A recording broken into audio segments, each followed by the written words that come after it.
দেখুন, নির্বাচনী পরিবেশ সুষ্ঠু করার ক্ষেত্রে নির্বাচন কমিশনের সদিচ্ছাটা বেশি জরুরি। আমরা এখানে দেখতে পাচ্ছি নির্বাচন কমিশনের যে সদিচ্ছার জায়গাটা, সেটাতেই যথেষ্ট ঘাটতি রয়েছে। গতকাল রাতে ওনাদের নির্বাচন কমিশনের ভেতরে সাবেক ছাত্রদল নেতা, বর্তমান ঢাকা যুবদল নেতা, বর্তমান ছাত্রদল আহ্বায়ক এবং একই সাথে দুজন বিএনপিপন্থী নেতা, বিএনপিপন্থী শিক্ষক ঢুকে কিভাবে বৈঠক করেন সে জায়গায় ওনারা কিন্তু যথেষ্ট ক্লারিফিকেশন দিতে পারেননি। সেই জায়গা থেকে ওনারা গতকালকে আরও কিছু ব্যাপারে আমাদেরকে ক্লিয়ার করেছেন যে আজকে বহিরাগত নিয়ন্ত্রণ থাকবে, প্রাক্তন শিক্ষার্থী নিয়ন্ত্রণ থাকবে, সে জায়গাটাও আমরা দেখতে পাচ্ছি না। দ্বিতীয়ত, তারা পোলিং এজেন্ট দিবেন, কিন্তু পোলিং এজেন্টের ক্ষেত্রে অনেক হলের যারা কর্মকর্তা রয়েছেন তারাই এখনো পর্যন্ত ভালোভাবে অবগত নন যে আসলে পোলিং এজেন্ট দেওয়া হবে কিনা। এরপর আমরা শুনতে পেয়েছি বিভিন্ন হলে প্রয়োজনের অতিরিক্ত যারা ভোটার সংখ্যা, নির্দিষ্ট ভোটার সংখ্যার অতিরিক্ত ব্যালট পেপার ভেতরে ঢুকেছে। আমরা এই ব্যাপারে স্পষ্ট বার্তা দিতে চাই, আমরা এবং এখনই যোগাযোগ করছি সেই জায়গাগুলোতে যেন অতিরিক্ত ব্যালট পেপারগুলো বাইরে নিয়ে আসে।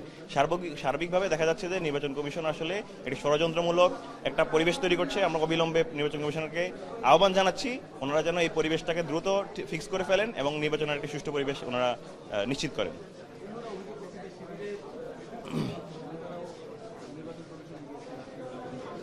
জি, নির্বাচন কমিশনের ক্ষেত্রে পরিদর্শকের ব্যাপারে একটা কথা ছিল যে পরিদর্শক দেয়া হবে কি দেয়া হবে না, এই ব্যাপারে অনুমতি নেওয়ার ব্যাপার ছিল। আমরা যখন জানতে পেরেছি যে বহিরাগত এবং একই সাথে প্রাক্তন শিক্ষার্থীরা গিয়ে ওখানে অবস্থান নিয়েছেন এবং ব্যালট পেপারের ক্ষেত্রে সাংবাদিকের সঙ্গে দুর্ব্যবহার করছেন, ব্যালট বক্স নিয়ে যাওয়া হচ্ছে। আমরা চেয়েছি রাতের বেলা তো ব্যালট বক্স নিয়ে যাওয়ার কোনো আর্জেন্সি ছিল না, সকালবেলা নিয়ে আসা যেত। সার্বিক দিক মিলিয়ে আমাদের ছাত্র সংগঠনের প্রতিনিধি হিসেবে তিনি গিয়েছিলেন এবং পরিদর্শক রাখা হবে কি হবে না সে জায়গায় আধা ঘন্টায় প্রশাসনের কাছে জানতে চেয়েছিলেন যে পরিদর্শক যদি রাখা হয় আমি এখানে থাকবো, নতুবা পরিদর্শক যদি অনুমোদন দেওয়া না হয় তাহলে কোনো প্রাক্তন শিক্ষার্থী থাকবে না। কিন্তু সেই জায়গায় প্রশাসন তারও সে জায়গাগুলো দেখাতে ব্যর্থ হয়েছে।